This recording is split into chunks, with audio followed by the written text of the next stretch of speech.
process. We are going to give Kenyans a free, fair, and credible election, and any issues that are perceived or real have been addressed, and we shall continue addressing them. That is our commitment to the country, and I want Kenyans not to fear about this election. Let me start by saying that in terms of election preparedness, procurement has been completely finalized. What we are doing now is the printing of ballot papers, which is ongoing. Today, I'll be taking a few commissioners with me. I'll leave you, I think, Vice Chair and 2 or 3 others to continue this conversation. We are receiving the first batch of ballot papers that are arriving in the country at the airport. All ballot papers will come through Jomo Kenyatta International Airport.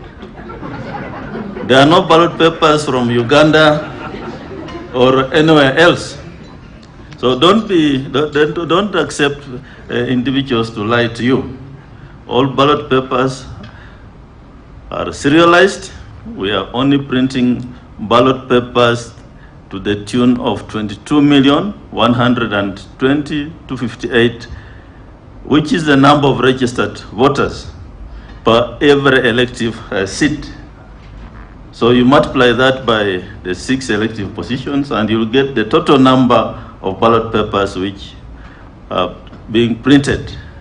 So there's no additional ballot paper. We know very well that there's never 100% voter turnout. So whoever, if there's any spoiled vote, it will be accommodated within that number.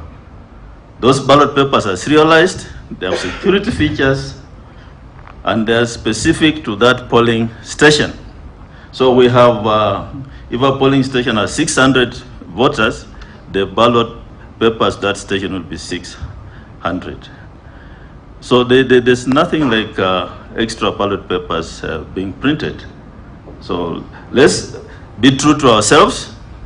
And I think in our engagement with the stakeholders, we have told them that an arrangement is being made. I think the CEO is finalizing on that to have some of the stakeholders travel to the printers in Greece to witness the printing of ballot papers, and especially the presidential ballot papers, which will be the last in the series for printing. So that transparency is there. The tender was done in an open, transparent manner. The commissioners and myself are not involved in the tendering process. It's a management issue, and I believe it was tested in the dispute resolution systems. And so, as a commission, we are aware this is election time. Of course, there's bound to be misinformation, and I'm happy, Kenya Daima, you've offered us a partnership in that respect to help us disseminate this information. Madam Cherera, I hope you'll pick it up, that we have partners here, we can communicate. We just want to communicate the truth, and nothing but the truth. So let's stop misinforming Kenyans. Let's all work together to have a peaceful election. Another aspect that is ongoing is preparation of the staff who will manage the elections. As we speak, we had a meeting with the officers, the returning officers, and we all are ready for the election. There is ongoing recruitment of various presiding officers, deputies, and clerks who will manage the election. So we have over 46,000 polling stations, which then we expected to have 6 individuals per polling station, a presiding officer, a deputy, and 4 clerks. And in that polling station, there will be 2 police officers manning the security in that polling station. What we are telling Kenyans and candidates, please have your agents in those polling stations. Voting will go on. The results will be, the votes will be counted, the results will be announced, and agents should have copies of the results. The result forms will be available for agents. let everybody take a photo of the result form if they so wish. We have had an arrangement with the media, the sector working group.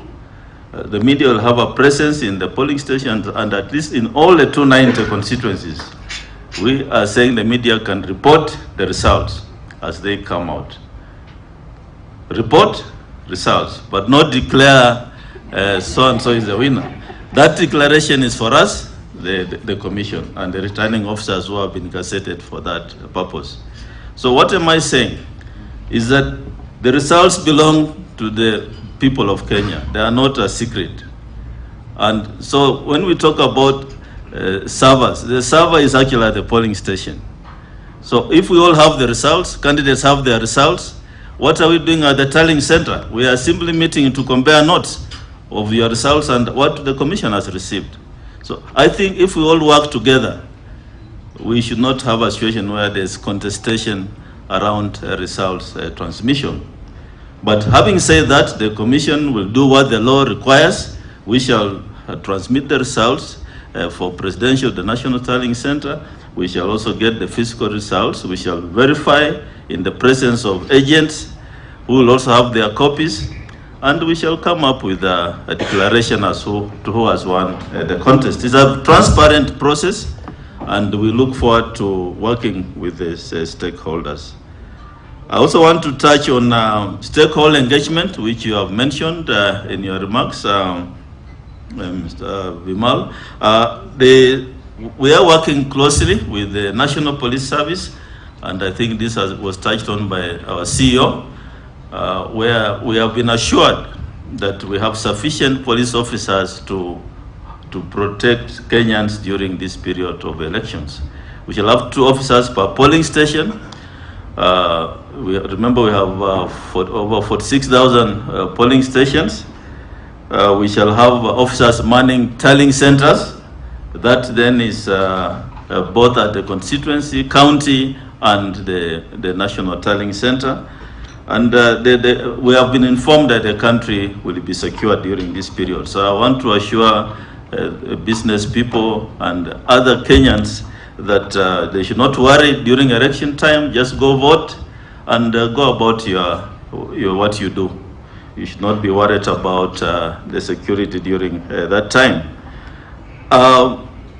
In case you are aggrieved, and this we have witnessed as a commission, we have a working arrangement with the judiciary through Judicial Committee on Elections. We have been holding meetings with this committee and discussing various ways of how to manage disputes before and after elections. This committee also has arranged trainings for magistrates, judges, which the commission attended and trained the magistrates and judges on how we do the elections. I see from the program that there's some training which will go on after this, and I think it's important that you pay attention so that we move together as a country. We also have working relationships with the DPP. As a commission, the law requires that we manage code of conduct. During nomination of candidates, the political parties and candidates signed a code of conduct. And then the commission is expected to enforce this code of conduct, which we did from the 20th of January this year when we gazetted the election, gave a notice of election in the gazette notice. However, at some point, the High Court declared the Electoral Code of Conduct unconstitutional. So we have been hampered about enforcing the Code of Conduct. There are many complaints which have been coming to us, but what we do is then forward them to the DPP, and the DPP then is expected to prosecute these individuals through the magistrate's court. I'm yet to see any of the matters in the magistrate's courts. As a commission, what the law had provided for us is that the code of conduct is quasi-judicial. It doesn't follow the rules of evidence and the criminal procedure code. So we were able in 2017 to dispense with complaints within 24 to 48 hours, and we brought sanity on the table. But this time round, because of the court judgment, we are unable to enforce the code of conduct, so we are relying entirely on the DPP. We were not happy with the judgment of the High Court. We filed an appeal in the Court of Appeal. The case was heard 2 weeks ago, but we were told the judgment will be on 4th of November. So again, 4th of November means that we cannot then as a commission do what the Constitution expected us to do. So mine is to appeal to Kenyans, please campaign peacefully, respect each other, and in the counties we have our peace committees through our county election managers preaching the same gospel. Campaign peacefully. But as it relates to criminal activities around the election time with the DPP, then will be seized of the matter. I want to finish off by saying that as a commission, we are committed to work with Kenya Daima, and we want to move together in the remaining 30 days. I hope you've been invited to a national conference coming up on 11th and 12th. And I believe you should also be invited to the National Tallying Center so that you can participate.